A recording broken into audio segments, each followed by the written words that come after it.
नमस्कार, आपका स्वागत है हमारे चैनल साहित्य दर्शन में। और आज हम आपको सुना रहे हैं शरद चंद्र जी की लिखी हुई कहानी हरी लक्ष्मी। इस कहानी को हम आपको संक्षेप में नहीं सुना रहे हैं, लेखक के शब्दों में ही सुनाएंगे। तो चलिए शुरू करते हैं आज की कहानी हरी लक्ष्मी। इस कहानी के अस्तित्व में आने की घटना अवश्य साधारण सी है, परंतु हरी लक्ष्मी के जीवन पर इस साधारण घटना का पड़ने वाला प्रभाव निश्चित रूप से असाधारण है। किसी साधारण घटना के असाधारण प्रभाव को अस्वाभाविक अथवा अविश्वसनीय कभी नहीं माना जाता। यह तथ्य संसार में प्रत्यक्ष देखने को मिलता है। जहाज के पास एक छोटी सी डोंगी के समान बेलपुर के जमींदार के एक छोटे से साझीदार थे। जमींदार 95% के स्वामी थे, तो साझीदार की साझीदारी केवल 5% की थी। दोनों शांत भाव से नदी के किनारे बसे गांव में रहते थे, किंतु अचानक उठे एक तूफान ने इस डोंगरी के नामो निशान तक को सदा के लिए मिटा दिया। बेलपुर का तालुका बहुत बड़ा नहीं था। निर्ममता पूर्वक प्रजाजनों से वसूली किए जाने पर भी 12,000 वार्षिक से अधिक आय नहीं होती थी। इसमें से 5% अर्थात 600 रुपए वार्षिक आय वाले भागीदार को जहाज के सामने डोंगी कहना अनुचित तो नहीं लगता। दोनों साझीदार दूर से संबंधित भाई बंधु हैं। 6-7 पीढ़ियों से एक साथ रहते चले आ रहे हैं, किंतु आज एक का पक्का तिमंजिला मकान गांव भर में अपने मालिक की प्रतिष्ठा का सूचक बना हुआ है, तो दूसरे का पुराना खंडर बना और दिन प्रतिदिन अधिक से अधिक खस्ता हो रहा मकान उसकी दरिद्रता पर आंसू बहा रहा है। इतने पर भी दोनों का समय अपने ढंग से शांतिपूर्वक बीत रहा था तथा आगे भी शांतिपूर्वक बीत जाता, किंतु जिस घटना ने उनके जीवन में उथल पुथल मचा दी, बड़े साझीदार ने अपने अहम की संतुष्टि के लिए छोटे को नाम शेष कर दिया। उसका विवरण कुछ इस प्रकार है। 40-42 वर्ष की आयु में 95% के स्वामी शिवचरण की पत्नी की मृत्यु हो गई। यार लोगों ने पुनर्विवाह के लिए उकसाते हुए टिप्पणी की, 40 भी कोई विशेष आयु है। विरोधी सुनकर हंसते, किंतु मुंह ना खोलते। फिर भी कानाफूसी करते कि बाबू तो कब के 40 पार कर चुके हैं। किंतु हमारे विचार में दोनों पक्ष सही नहीं थे। वास्तव में जमींदार का रंग गोरा, शरीर हष्ट पुष्ट और चेहरा भरा हुआ था। दाढ़ी मूछ के बाल भी सफेद नहीं हुए थे, किंतु यह सब सोचना व्यर्थ है, क्योंकि धनी लोगों के विवाह में कहीं भी अड़चन नहीं आ पाती है। फिर बंगाल में तो वैसे ही दूल्हों का अकाल पड़ा रहता है। इस प्रकार महीना 1.5 महीना न करते बीत गया। पत्नी के शोक की अवधि भी बीत गई, तो शिवचरण बाबू हरी लक्ष्मी से विवाह करके उसे अपने घर ले आए। किंतु सत्य यह था कि भगवान की कृपा से उनका स्वास्थ्य इतना बढ़िया था कि कोई उन्हें बूढ़ा कह ही नहीं सकता था। बुढ़ापे के कोई लक्षण ही नहीं थे। इसके अलावा नववधू की आयु भी इतनी छोटी नहीं थी कि उसे उनके लिए अनुपयुक्त कहा जा सके। वह 2-4 बाल बच्चे अवश्य साथ नहीं लाई थी, परंतु आयु तो ऐसी ही थी। इसमें कोई संदेह नहीं था कि नई बहू असाधारण सुंदर थी।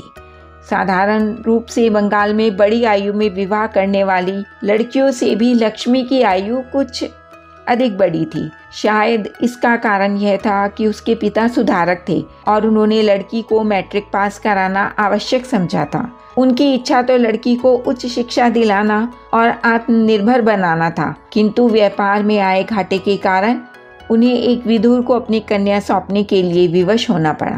शहर की लड़की होने के कारण लक्ष्मी 2 दिनों में ही अपने पति को पहचान गई। उसकी सबसे बड़ी परेशानी यह थी कि नौकर चाकरों से भरे घर में ऐसा कोई नहीं था जिससे वे खुलकर बातचीत अथवा गपशप कर सके। शिवचरण तो उसका दीवाना था। इसका कारण केवल बूढ़े का तरुणी का गुलाम होना नहीं था, अपितु लक्ष्मी का रूप सौंदर्य भी सचमुच इतना मोहक था कि कोई भी पुरुष उसे भोगने को अपना सौभाग्य समझता। शिवचरण भी उसे पाकर यही समझता था, मानो अंधे के हाथ बटेर लग गई हो। घर के नौकर चाकर तो उसकी ठीक से सेवा करने का निर्णय भी नहीं कर सके। उसके आने से अब तक अनुपम एवं अद्वितीय समझी जाने वाली मंझली बहू की आभा फीकी पड़ गई। रूप, गुण, विद्या, कला और कौशल सभी दृष्टियों से नई बहू उससे कहीं आगे थी। इतनी विशेषताओं की धनी लक्ष्मी इस घर में आने के 2 महीनों के बीतते बीतते बीमार पड़ गई। बीमार नई बहू को पूछने मंजली बहू आई। वह दोनों की पहली भेंट थी। मंजली बहू लक्ष्मी से 2-3 साल बड़ी अवश्य थी, फिर भी वह सौंदर्य में लक्ष्मी से कम नहीं थी। इस तथ्य से स्वयं लक्ष्मी भी सहमत थी, किंतु आयु अधिक न होने पर भी उसके निराभरण और साधारण वेशभूषा से उसकी दरिद्रता का स्पष्ट संकेत मिल रहा था। उसके साथ आया लड़का भी दुबला पतला था। महिला ने अपने हाथों में 2 चूड़ियों को छोड़कर और कोई गहना नहीं पहन रखा था। पहनी हुई धोती किनारी वाली होने पर भी अधमैली थी। लड़के ने भी रंगी हुई एक छोटी धोती पहन रखी थी। लक्ष्मी अतिथि के आदर में उठकर बिस्तर की एक ओर सरक गई और उससे बैठने का अनुरोध करके उसकी ओर उत्सुकता से देखती रही। लक्ष्मी ने उस महिला को हाथ से खींचा और उससे बोली, इस ज्वर को मैं अपना सौभाग्य मानती हूँ कि इसके कारण आपसे भेंट हो सकी, किंतु संबंध की दृष्टि से मैं आपकी जेठानी हूँ, क्योंकि मैंने सुना है कि आपके पति मेरे पति से काफ़ी छोटे हैं। मंजली बहू मुस्कुराकर बोली, रिश्तों में छोटों के लिए आप शब्द का प्रयोग नहीं किया जाता। बस पहले दिन आपका प्रयोग हो गया, अन्यथा मैं इतनी उदार नहीं हूँ। किंतु यदि तुमने भी मुझे जीजी ना कहा तो मुझे अच्छा नहीं लगेगा। मेरा नाम लक्ष्मी है। मंजली बहू बोली, आपको अपना नाम बताने की आवश्यकता नहीं। आप तो अपने स्वरूप में ही अपने नाम को सार्थक कर रही हैं, किंतु पता नहीं कि मेरा नाम किसने मजाक में कमला रख दिया है। कहकर वह कुतूहलवश मुस्कुरा दी। लक्ष्मी के मन में आया कि वह देवरानी से कहे कि उसका चेहरा मोहरा भी उसके नाम को सार्थक सिद्ध करता है, किंतु वह इस आशंका से यह न कह सकी कि ऐसा कहना कोरी नकल होगी।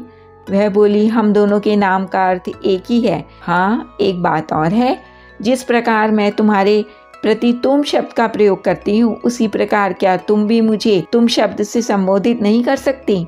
हंसती हुई कमला बोली, जीजी, आयु को छोड़कर आप और सब बातों में मुझसे बड़ी और बढ़ चढ़ कर हो, इसलिए तुम शब्द के प्रयोग में संकोच होता है।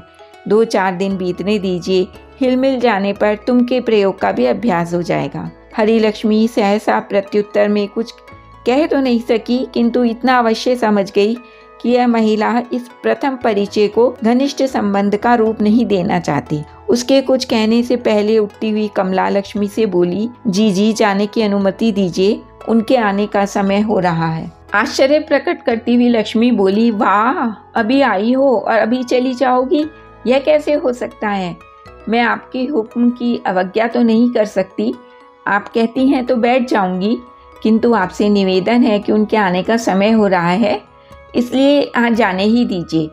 कहती हुई वह उठकर खड़ी हो गई और लड़के का हाथ पकड़कर मुस्कुराकर बोली, कल जरा समय से आ जाऊंगी। इसी के साथ वह बाहर को चल दी। कमला और उसके लड़के के चले जाने के बाद लक्ष्मी उस ओर कुछ देर तक देखती रही। आज उसे ज्वर तो नहीं था, किंतु सुस्ती और आलस्य बने हुए थे।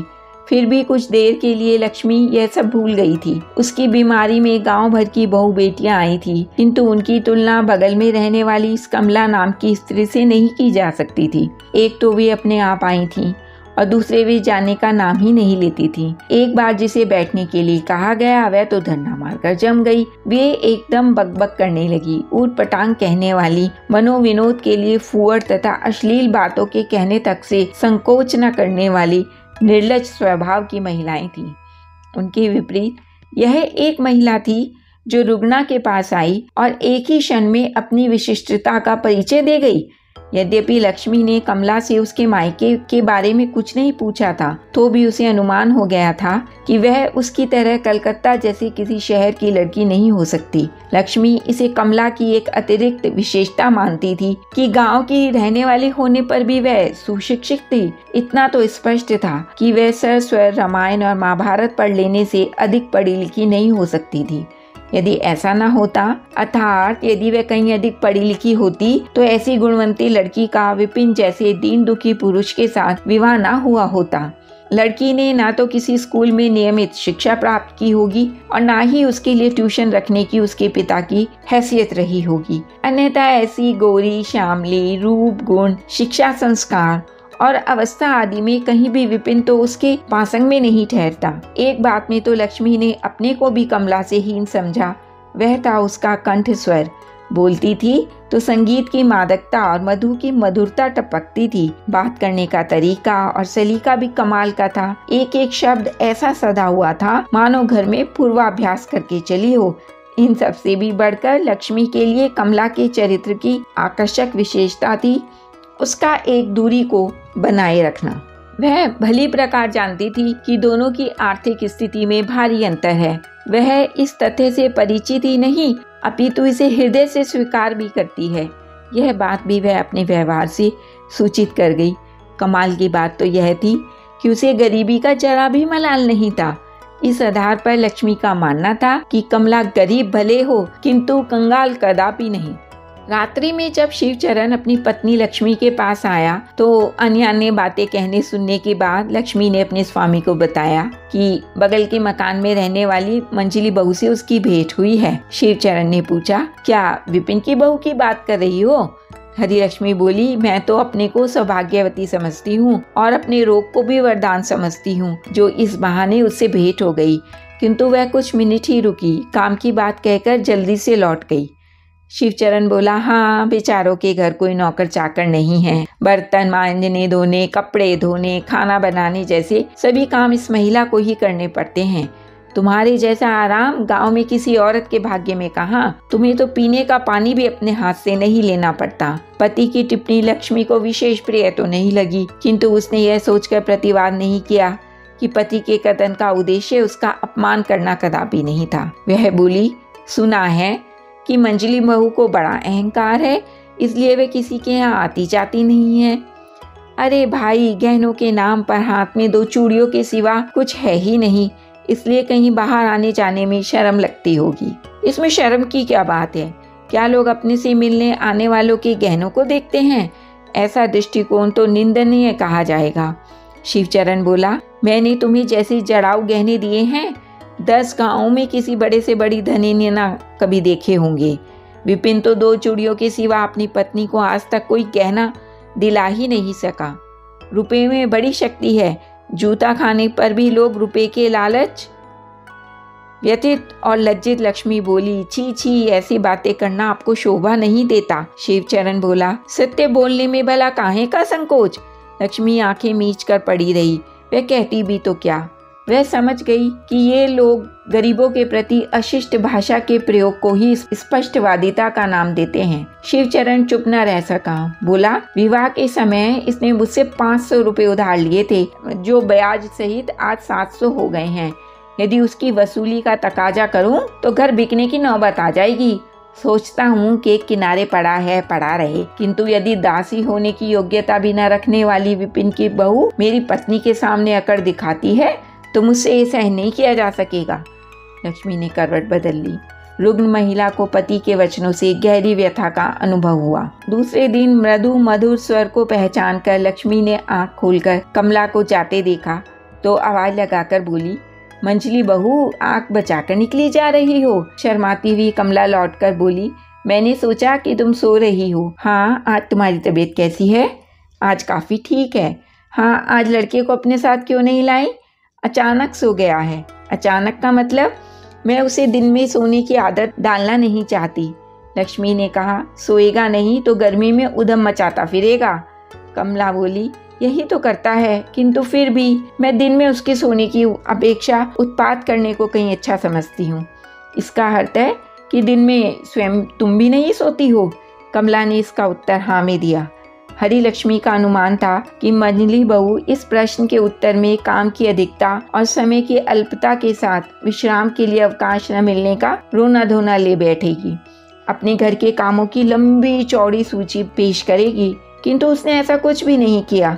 संक्षेप में ही मामला निपटा दिया। इसके बाद इन दोनों महिलाओं में अन्य विषयों पर बातचीत होने लगी। हरिलक्ष्मी ने अपना रुआब डालने के लिए अपने माँ बाप, भाई बहन, स्कूल, घर पर ट्यूशन और फिर मैट्रिक पास करने की एक एक बात रस लेकर एवं अभिमान पूर्वक कह सुनाई। बहुत देर की बातचीत के बाद हरिलक्ष्मी इस निष्कर्ष पर पहुंची कि मंजली बहू जितनी अच्छी श्रोता थी उतनी अच्छी वक्ता बिल्कुल भी नहीं थी, इसलिए उसने कुछ भी नहीं बताया।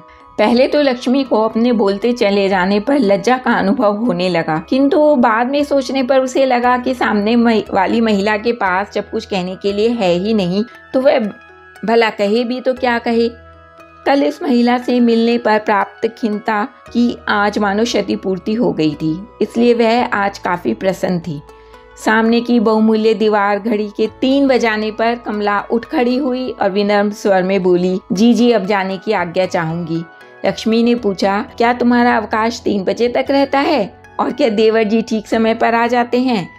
उत्तर में मंजली बहू बोली, आज तो वह घर पर ही हैं, फिर तुम्हें भागने की जल्दी क्यों है? कमला बैठी नहीं और जाने के लिए आगे पग भी नहीं बढ़ा सकी। वह बोली, आप खूब पढ़ी लिखी हैं, मैट्रिक पास हैं और मैं ठहरी गवई गांव की फुअर। बीच में ही रोकती हुई लक्ष्मी ने पूछा, क्या तुम्हारा मायका गांव में है? जी हाँ जीजी, ठेठ देहात में है। कल बिना कुछ समझे ना जाने में क्या कह बैठी, किंतु मैं कसम खाकर कहती हूँ कि मेरा इरादा आपका अपमान करने का कतई नहीं था। हरिलक्ष्मी सोच में पड़ गई और बोली, मुझे तो ऐसा कुछ याद नहीं कि कल तुमने कुछ कहा था जिसके लिए तुम आज खिन्न हो रही हो। मंजली बहू बिना कुछ उत्तर दिए फिर से अनुमति मांगकर धीरे से बाहर को चल दी। इस समय इस महिला का कंठ स्वर पहले से कुछ बदला हुआ सा था। रात को शिवचरण के घर आने पर लेटी हुई हरिलक्ष्मी न केवल तन से स्वस्थ थी अपितु मन से भी प्रसन्न थी। शिवचरण ने पूछा, बड़ी बहू अब स्वास्थ्य कैसा है? उठकर बैठ गई हरिलक्ष्मी बोली, अब मैं स्वस्थ प्रसन्न हूँ। शिवचरण बोला, तुम्हें आज सवेरे की बात का पता नहीं चला होगा। उस साले विपिन को बुलाकर सबके सामने ऐसा लताड़ा कि उसकी आंखों में आंसू आ गए। ससुरा जन्म भर याद रखेगा कि बेलपुर के चौधरी की पत्नी से कैसे पेश आना है। घबरा उठी हरिलक्ष्मी ने बुझे स्वर में पूछा, किसे डांटने की बात कर रहे हैं आप? अरे और किसे? उस साले विपिन को बुलाकर कहा कि तुम्हारी पत्नी का यह साहस कि मेरी पत्नी के सामने अपनी शान दिखाए और हमारा अपमान करे। लगता है कि वह साली ओछे परिवार की नासमझ लड़की है। यदि फिर कहीं उसने ऐसी मूर्खता की तो उसके बाल कटवाकर और मुंह काला करके गधे पर बिठाकर गांव से बाहर निकलवाकर ही दम लूंगा। यह सुनकर रोग से मुरझाया हरिलक्ष्मी का चेहरा काला स्याह पड़ गया। शिवचरण अपनी छाती ठोककर गर्व के साथ बोला, इस गांव में मैं ही जज हूँ, मैं ही मुंसिफ, दरोगा, पुलिस और मजिस्ट्रेट सब मैं ही हूँ। यहाँ मेरा हुक्म ही कानून है। किसी को फांसी पर लटकाने का तथा फांसी पर लटकने का हुक्म देने का अधिकार भी मेरे पास है। यदि तुम देखना चाहो तो मैं कल ही विपिन की बहू को तुम्हारे चरणों में डाल सकता हूँ। ऐसा ना किया तो मेरी चौधराहट पर लानत है। लाटू चौधरी के बेटे शिवचरण ने मंजली बहू के विरुद्ध अपमानजनक शब्दों के प्रयोग में अपने समूचे शब्द भंडार को खाली करके ही दम लिया। सुनकर हरिलक्ष्मी इतनी अधिक दुखी हो उठी कि वह यह मनाने लगी कि धरती फट जाए और वह उसमें समा जाए। प्रौढ़ शिवचरण के लिए अपनी युवती पत्नी को अपना युवा शरीर देना संभव नहीं था। इसे छोड़कर उसका सर्वस्व हरिलक्ष्मी को समर्पित था। हरिलक्ष्मी को गांव का जलवायु रास नहीं आया। वैद्य के निर्देश से जलवायु परिवर्तन के लिए पश्चिम में जाने की ठाट बाट से तैयारी होने लगी। यात्रा के लिए शुभ मुहूर्त निकलवाया गया। प्रस्थान के दिन सारा गांव विदा देने आया, किंतु केवल विपिन और उसकी पत्नी कमला नहीं आई। घर के भीतर बुआ और घर के बाहर शिवचरण उस परिवार के विरुद्ध ऊल जलूल जो मुंह में आया बकने लगे। इन दोनों के स्वर में स्वर मिलाने वाली स्त्रियों का भी वहाँ कोई अभाव नहीं था। हरिलक्ष्मी तटस्थ भाव से सारा तमाशा देख रही थी। वह अपने को यह सांत्वना दे रही थी कि उसके पति ने अपने भाई भौजाई के प्रति कितना भारी अन्याय क्यों न किया हो, किंतु उसकी ओर से ऐसा कुछ अनुचित नहीं किया गया। किंतु अब बाहर की स्त्रियों द्वारा अपने परिवार की स्त्री के विरुद्ध बकना उसे सर्वथा असह्य लग रहा था। घर छोड़ने से पूर्व पालकी में बैठी लक्ष्मी ने पर्दा हटाकर मंजली बहू के घर किवाड़ आदि पर दृष्टि डाली, किंतु बाहर भीतर कहीं उसे उस परिवार के किसी सदस्य की छाया तक दिखाई नहीं दी। काशी में मकान की समुचित व्यवस्था कर ली गई थी। वहाँ के जलवायु से लक्ष्मी के स्वास्थ्य में शीघ्र ही उल्लेखनीय सुधार होने लगा। 4 महीने बाद घर लौटी लक्ष्मी के चेहरे की रंगत को देखकर गांव की स्त्रियां मन ही मन ईर्ष्या करने लगी। हेमंत ऋतु की एक दोपहरी को मंजली बहू अपने निरोगी पति के लिए मफलर बुन रही थी तो उसी के पास बैठा लड़का सामने लक्ष्मी को देखकर चिल्ला उठा, ताई जी लौट आई हैं। कमला तत्काल हाथ के काम छोड़कर उठ खड़ी हुई और प्रणाम किया। पीछे आसन पर लक्ष्मी के बैठ जाने पर कमला ने आदर से पूछा, जीजी अब आपका स्वास्थ्य कैसा है? लक्ष्मी ने उत्तर दिया, अब तो ठीक है, किंतु जाते वक्त स्वस्थ होना अथवा ना होना कुछ भी निश्चित नहीं था। मेरा ना लौटना भी हो सकता था, फिर भी तुम लोगों ने मेरे जाते समय मुझसे भेंट करना आवश्यक नहीं समझा। जाती बार तुम्हारे घर द्वार पर नजर गड़ाई रही, किंतु किसी की छाया तक देखने को नहीं मिली। मंजली बहू, रोगी बहन को विदा करना भी तुम्हें गंवारा ना हुआ। ऐसी कठोर तुम दिखती तो नहीं हो। मंजली बहू आंसू बहाने लगी। उसके लिए मुंह खोलना संभव ना हुआ। लक्ष्मी बोली, मुझ में अनेक दोष हो सकते हैं, किंतु मैं कठोर हृदय बिल्कुल नहीं हूँ। भगवान तुम्हें सुखी रखे। यदि तुम कहीं बाहर जा रही होती तो मैं ऐसा उपेक्षापूर्ण व्यवहार कदापि न करती। मंजली बहू इस पर भी कुछ नहीं बोली, चुप खड़ी रही। इस घर में हरी लक्ष्मी के पैर पहली बार पड़े थे। वह इस घर की सभी कोठरियों को देखने लगी। उसने देखा कि 100 साल पुराने इस मकान में केवल 3 कोठरियां रहने योग्य हैं। घर में दरिद्रता का साम्राज्य है। सामान भी नाम मात्र का है। दीवारों का चूना प्लस्तर झड़ गया है। मरम्मत न कराने के कारण नंगी ईंटें चिढ़ाती सी लगती हैं। इतने पर 2-4 देवी देवताओं के चित्र और मंजली बहू की शिल्प कला के कुछ अच्छे नमूने लटके हुए हैं। कहीं किसी प्रकार की अव्यवस्था देखने तक को नहीं है। वेलकम, स्वागतम और गीता के श्लोकों के लेख भी एकदम शुद्ध और स्पष्ट हैं। एक चित्र को देखकर लक्ष्मी ने पूछा, मंजली बहू चेहरा परिचित सा लगता है, किसका चित्र है यह? लजाती हुई कमला बोली, तिलक महाराज के चित्र को देखकर नकल करने की चेष्टा की थी, किंतु असफल रही। यह कहती हुई कमला ने दीवार पर टंगा तिलक जी का चित्र उतार कर दिखा दिया। काफी देर तक चित्र को देखते रहने के बाद लक्ष्मी बोली, चित्र को ना पहचान पाने को मैं अपनी गलती मानती हूँ। क्या ये विद्या आप मुझे सिखाने की कृपा करोगी? मंजली बहू, यदि तुमने मेरी प्रार्थना स्वीकार कर ली तो मैं तुम्हें अपना गुरु मानूंगी। मंजली बहू हंसने लगी। 3-4 घंटों के बाद उस घर से लौटती लक्ष्मी ने मन में निश्चय कर लिया था कि कल से वह प्रतिदिन 1-2 घंटे चित्रकला सीखने यहाँ आया करेगी। 2-4 दिनों तक सीखने के बाद लक्ष्मी समझ गई कि इस विद्या को सीखने के लिए कठोर साधना अपेक्षित है। यह 5-7 दिनों का खेल नहीं है। एक दिन लक्ष्मी ने उलाहना देकर कहा, मंजली बहू, लगता है कि तुम मुझे ये विद्या मन से नहीं सिखाती हो। मंजली बहू बोली, जीजी यह विद्या लंबी साधना की अपेक्षा रखती है। इससे तो अच्छा यही होगा कि आप बुनाई कढ़ाई सीख लें। अपनी नाराजगी को छिपाकर लक्ष्मी ने पूछा, मंजली बहू, तुमने इसे सीखने में कितनी लंबी साधना की थी? मुझे किसी ने सिखाया नहीं, मैं तो अपनी लगन और अभ्यास से अपने आप सीख गई हूँ। यदि तुमने नियमित शिक्षा ली होती तो तुम्हें समय और अवधि की जानकारी अवश्य होती। मुंह से कुछ न कहने पर भी लक्ष्मी पर यह तथ्य उजागर हो गया कि वह प्रतिभा में मंजली बहू की समता नहीं कर सकती। आज वह अपना सामान समेटकर समय से पहले ही घर लौट गई। अगले दिन वह नहीं आई। नियमित उपस्थिति में यह उसकी पहली अनुपस्थिति थी। 3-4 दिनों के बाद हरी लक्ष्मी चित्रकला से संबंधित अपने साथ सामान को लेकर मंजली बहू के घर आ पहुंची। उस समय कमला अपने लड़के को रामायण के चित्रों को दिखाकर उनसे जुड़ी कथाएं सुना रही थी। लक्ष्मी को देखते ही उठ खड़ी कमला ने उसे प्रणाम किया, आसन बिछाकर उसे बिठाया और फिर चिंतित स्वर में पूछा, 3-4 दिन आप आई नहीं, स्वास्थ्य तो ठीक था ना? लक्ष्मी ने उत्तर में कहा, वैसे ही 5-6 दिन नहीं आई। आश्चर्य प्रकट करती हुई मंजली बहू बोली, हैं इतने दिन बीत गए? आप कहती हैं तो बीत ही गए होंगे। चलो आज अधिक समय लगाकर कुछ कमी पूरी करते हैं।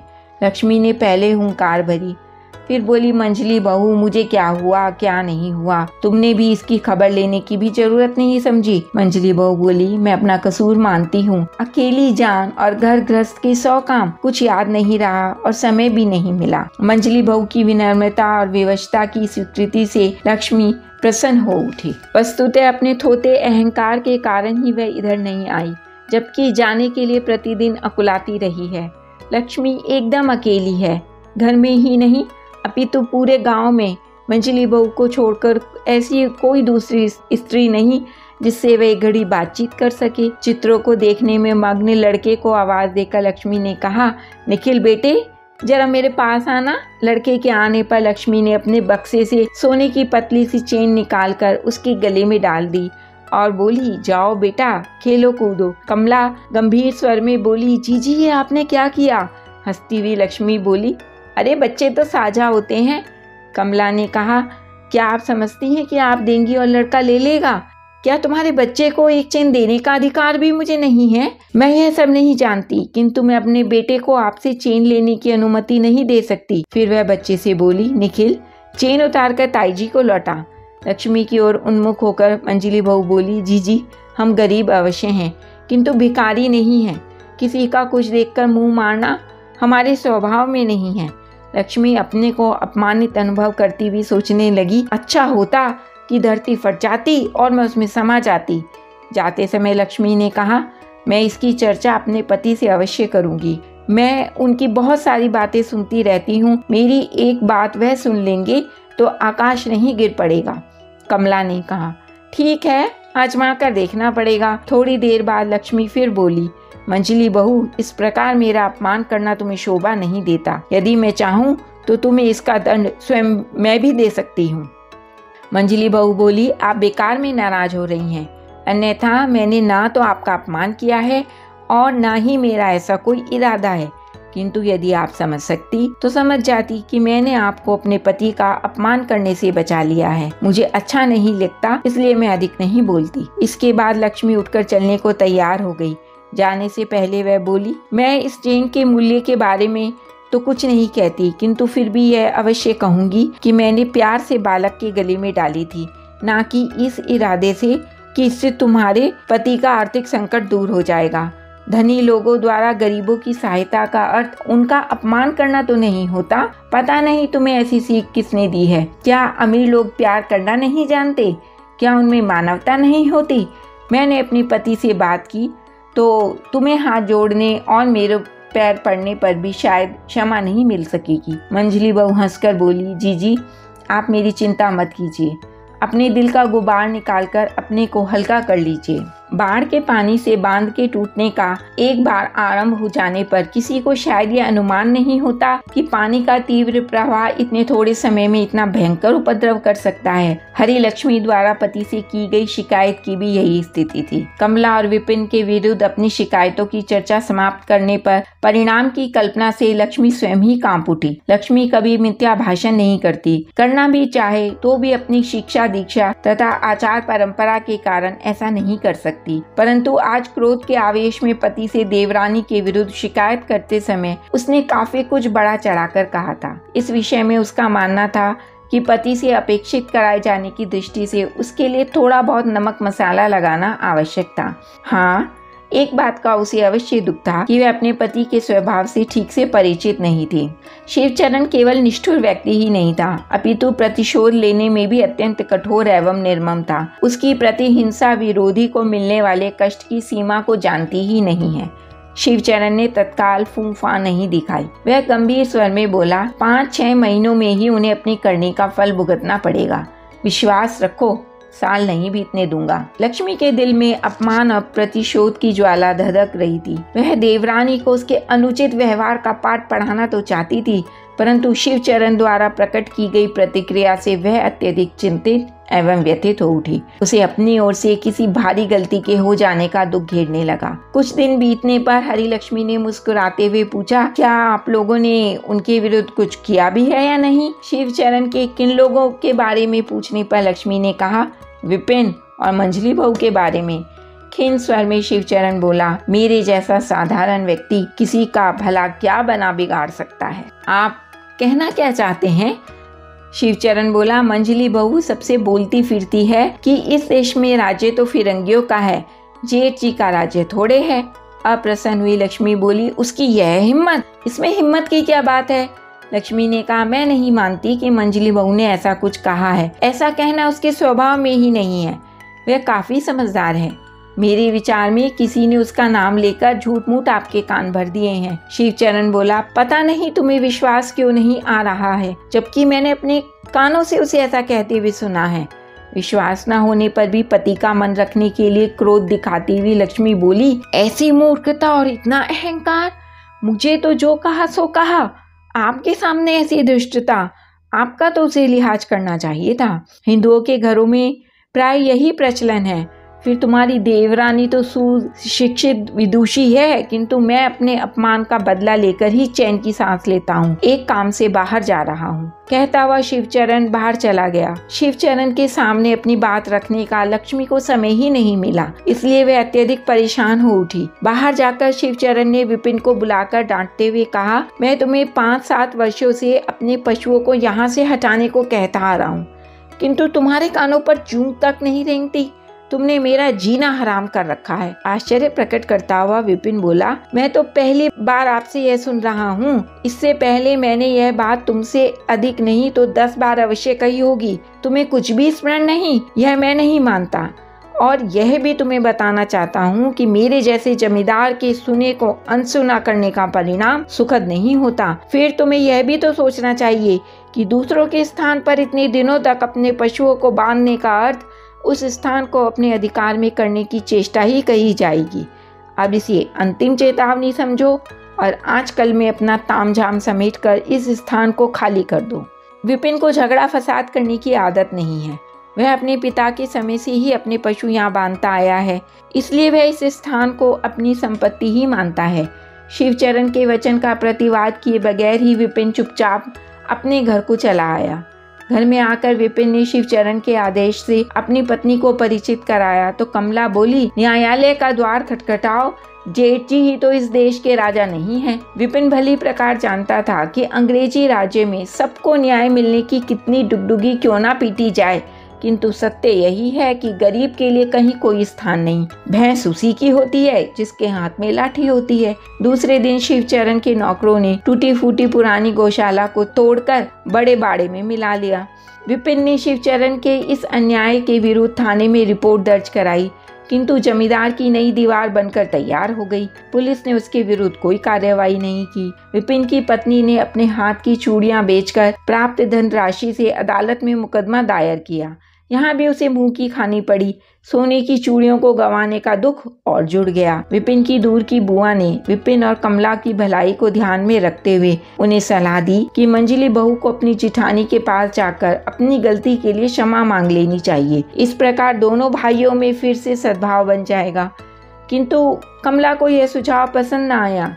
वह बोली, बुआ जी, शेर के आगे हाथ जोड़कर खड़े होने का क्या लाभ? प्राण तो वैसे भी जाने हैं, फिर अपमानित होकर प्राण क्यों गंवाए जाएं?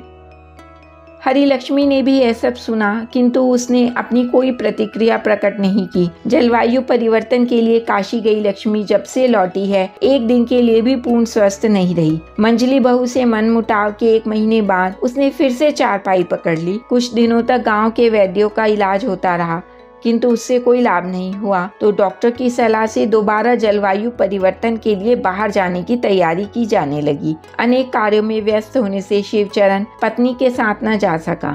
जाने से पहले लक्ष्मी अपने पति से एक बात कहने के लिए अकुलाती रह गई, किंतु वह यह सोचकर नहीं कह सकी, क्योंकि उसे पक्का विश्वास था कि इस आदमी के शब्द कोश में दया, ममता, कृपा जैसे शब्द हैं ही नहीं। हरिलक्ष्मी को पूर्ण स्वस्थ होने में इस बार कुछ अधिक समय लग गया। वह 1 वर्ष के पश्चात अपने गांव बेलपुर लौटी। जमींदार की लाडली पत्नी होने के साथ घर की मालकिन के लिए प्रजाजनों की स्त्रियों का स्वागत में आना और कुशल क्षेम पूछना स्वाभाविक था। छोटी स्त्रियों ने लक्ष्मी के पांव छुए तो बड़ी बूढ़ियों ने आशीर्वाद दिए, शुभकामनाएं प्रकट की। इस प्रकार घर लौटने पर आनंद प्रकट किया। विपिन की पत्नी नहीं आई। उसके न आने का लक्ष्मी को पहले से पता था। उसने ना तो किसी स्त्री से मंजली बहू के बारे में कुछ पूछा और ना ही उन लोगों पर चल रही फौजदारी व दीवानी मुकदमों के परिणाम जानने में कोई उत्सुकता दिखाई। शिवचरण बीच में पत्नी से मिलने जाता रहता था।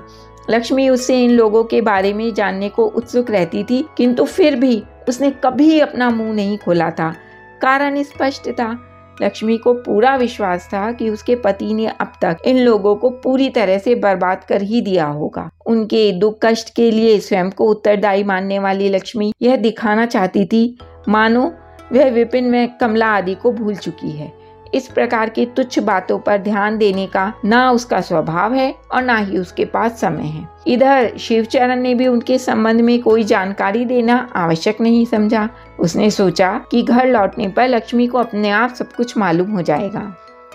बुआ जी के बार बार अनुरोध करने पर काफी दिन चढ़े लक्ष्मी स्नान के निवृत्त हुई तो बुआ जी बोली, बेटी अभी तुम्हारा शरीर पूर्ण स्वस्थ नहीं है, अतः तुम भोजन के लिए नीचे रसोई घर में मत जाओ।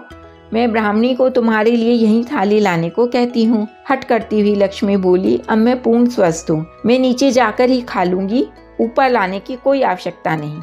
बुआ जी बोली, बेटी मैं क्या करूँ, शिब्बू ने तुम्हारा नीचे ऊपर जाना मना कर रखा है। बुआ जी के आदेश से दासी ने स्थान साफ करके आसन बिछा दिया और फिर मिश्रानी भोजन की थाली लेकर उपस्थित हुई। आसन पर बैठती हुई लक्ष्मी ने पूछा, बुआ जी ये नई मिश्रानी कौन है? हंसती हुई बुआ बोली, बिटिया क्या तुमने पहचाना नहीं, यह अपनी मंझली बहू ही तो है। हक्का बक्का बनी लक्ष्मी समझ गई कि उसके पति ने पूरा प्रतिशोध ले लिया है और ऐसा आश्चर्यजनक समाचार देने के उद्देश्य से अब तक उसे अनजान बनाए रखा गया है। कुछ देर में अपने को संभालकर लक्ष्मी कमला के विषय में कुछ और जानने की उत्सुकता से बुआ के मुख की ओर देखने लगी। बुआ बोली, विपिन के परलोक सिधारने का तो तुम्हें पता चल ही गया होगा। लक्ष्मी इस तथ्य से एकदम अनजान थी, किंतु थाली परोसने आई महिला की वेशभूषा इस तथ्य को स्पष्ट कर रही थी कि मंझली बहू विधवा है। इसलिए लक्ष्मी ने सिर हिलाकर कहा, हाँ। शेष विवरण सुनाती हुई बुआ बोली, घर में जो कुछ था सब मुकदमे में स्वाहा हो गया। अब ऋण चुकाने के लिए एक मकान ही बचा था। मुझ जैसी शुभ चिंतकों ने कमला को सुझाव दिया कि लड़के के सिर छिपाने के लिए मकान तो बचा ले। हमारी सलाह मानकर वह ऋण के भुगतान के लिए दासी बनने को तैयार हुई है। लक्ष्मी ने यह सब सुना तो उसकी आंखें फटी रह गईं। बुआ ने अपने गले को कोमल बनाकर कहा, मैंने कमला को एक और सलाह भी दी थी। मैंने उसे तुम्हारे पास काशी आकर क्षमा याचना और बच्चे को तेरे चरणों में डालकर उसके लिए अभय मांगने को और शरण देने की प्रार्थना करने को कहा था। कहती हुई बुआ रो पड़ी और बोली, मंझली बहू कुछ निर्णय नहीं कर सकी कि इसका कुछ सुपरिणाम निकलेगा अथवा नहीं। हरी लक्ष्मी देवरानी की दुर्दशा के लिए अपने को उत्तरदायी मानकर व्याकुल हो उठी। उसका मन खिन्न और व्याकुल हो गया। खाने की रुचि जाती रही। बुआ जी के किसी काम से आंख से ओझल होते ही लक्ष्मी ने सारा खाना इधर उधर बिखेर दिया। लौटकर बुआ ने यह सब देखा तो वह चिल्लाकर कमला को आवाज देने लगी। उसके आने पर बुआ क्रुद्ध स्वर में बोली, विपिन की बहू क्या खाना बनाना नहीं आता? देख तो बिटिया ने एक कौर भी मुंह में नहीं डाला है, इस तरह कैसे काम चलेगा? बेचारी कमला तो कुछ न बोल सकी, किंतु लक्ष्मी तो पग पग पर अपमान भोग रही इस निर्दोष महिला के सामने अपने को अत्यंत लज्जित तथा तुच्छ अनुभव करने लगी। डांटती हुई बुआ जी बोली, नौकरी करनी है तो साग सब्जी और दाल भात बनाने में सावधानी बरतनी पड़ेगी। सजग रहकर सब काम निपटाना होगा, समझी या नहीं?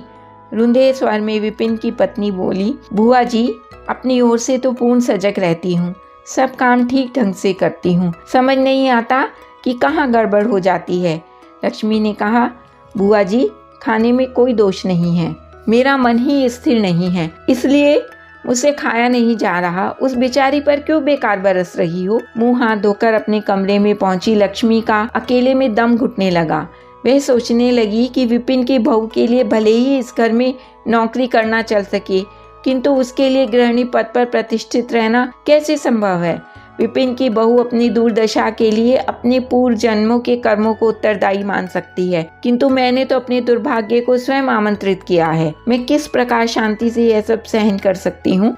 रात्रि में लक्ष्मी के लिए पति से बातचीत करना तो दूर रहा, आंख उठाकर उनकी ओर देखा तक न गया। वह अपने पति को पिशाच मानने लगी, जिसे एक निर्दोष विधवा को अपने घर की दासी बनाकर अपमानित करने में जरा भी संकोच नहीं हुआ। ऐसे नर पशु से वह दया की भीख मांगने को अपनी मूर्खता मानने लगी। वह जानती है कि उसके पति उसकी प्रार्थना को ठुकराएंगे नहीं। वह यह भी जानती है कि उसकी विनती बेचारी कमला के भाग्य को बदल सकती है। फिर भी वह अपने पति से कुछ कहने का विचार न बना सकी। शिवचरण ने पूछा, क्या मंजली बहू से मिली हो? वह भोजन कैसा बनाती है? बिना कुछ बोले लक्ष्मी सोचने लगी कि स्वामी कहलाने वाले इस नर पशु के साथ उसे अपना पूरा जीवन बिताना है। वह भगवान से प्रार्थना करने लगी, क्या मेरे लिए आपके लोक में स्थान नहीं है? दूसरे दिन प्रातः लक्ष्मी ने दासी के द्वारा बुआ जी को सूचित किया कि तबीयत ठीक न होने के कारण आज वह कुछ भी नहीं खाएगी। कमरे में आकर बुआ जी ने प्रश्न उत्तर से लक्ष्मी के नाक में दम कर दिया। जांच परख के बाद बुआ जी बोली, तुम्हें कोई ताप वाप नहीं है, तुम ठीक ठाक हो, फिर क्यों नहीं खाना पीना चाहती हो? लक्ष्मी बोली, मैं अस्वस्थ हूँ और उपवास करना चाहती हूँ। डॉक्टर के आने पर उसे लक्ष्मी ने यह कहकर बाहर से ही विदा कर दिया, आपके उपचार से जब मुझे लाभ ही नहीं होता तो फिर आपसे परामर्श का क्या लाभ? शिवचरण ने भी काफी पूछताछ की, किंतु लक्ष्मी ने उसे भी कोई संतोषजनक उत्तर नहीं दिया। और भी 2-4 दिन लक्ष्मी के कुछ न खाने पीने पर घर में बेचैनी और परेशानी फैल गई। सब लोग नाना प्रकार की आशंकाएं प्रकट करने लगे। एक दिन तीसरे पहर गुसल खाने से मुंह हाथ धोकर हरी लक्ष्मी दबे पांव अपने कमरे में लौट रही थी कि बुआ जी की दृष्टि उस पर पड़ गई और वे चिल्ला उठी, देखो बहू रानी, विपिन की बहू की करतूत देखो, अब यह इस घर से चोरी भी करने लगी है। लक्ष्मी समीप आकर खड़ी हो गई। विपिन की बहू सिर झुकाए धरती पर बैठी थी। उसके पास ही अंगोछे से ढकी एक थाली रखी थी। अंगोछा उठाकर दाल भात दिखाती हुई बुआ बोली, क्या ये एक जने का खाना है? घर में लड़के को खिलाने के लिए भी यहाँ से चुरा कर लिए जा रही है। इसे मैंने घर न ले जाने के लिए कितनी बार रोका है। बाबू के कान में कहीं भनक पड़ गई तो फिर? बहू रानी, आप ही मालकिन हो, आप ही इसका न्याय कीजिए, कहकर बुआ एक और हट गई। बुआ जी का कोलाहल सुनकर घर के सभी नौकर वहां आ जुटे थे। उन सबके बीच बैठी थी रंगे हाथों पकड़ी गई मंजली बहू और उसके सामने खड़ी थी गृह स्वामिनी लक्ष्मी। हरी लक्ष्मी को स्वप्न में भी इस बात का अनुमान नहीं था कि इस छोटी सी बात का इतना बड़ा बतंगड़ बन सकता है। माँ द्वारा बच्चे के लिए रोटी ले जाने को भी चोरी का नाम दिया जा सकता था। यह सोचकर लक्ष्मी टप टप आंसू बहाने लगी। इस सारी स्थिति के लिए वह अपने को ही उत्तरदायी मानने लगी। वह अपने को अपराधिनी और विपिन की बहू को न्यायाधीश के पद पर देखने लगी। 2-3 मिनटों की जड़ता के बाद हरी लक्ष्मी ने दृढ़ स्वर में सभी दास दासियों और बुआ जी को वहां से चले जाने का आदेश दिया। सबके चले जाने पर विपिन की बहू के साथ धरती पर बैठी लक्ष्मी ने अपने हाथ से मंजली बहू का सिर ऊपर उठाया और मधुर स्वर में बोली, मंजली बहू, आज से तुम मुझे अपनी सगी बहन समझना। यह कहकर लक्ष्मी अपने आंचल से कमला के आंसू पोंछने लगी। हमने आपको अभी सुनाए शरतचंद्र जी की कहानी हरी लक्ष्मी। हमें उम्मीद है कि आपको पसंद आई होगी। यदि ये वीडियो आपको पसंद आया है तो आप इसे लाइक कीजिए, शेयर कीजिए और हमारे चैनल को सब्सक्राइब कीजिए। धन्यवाद।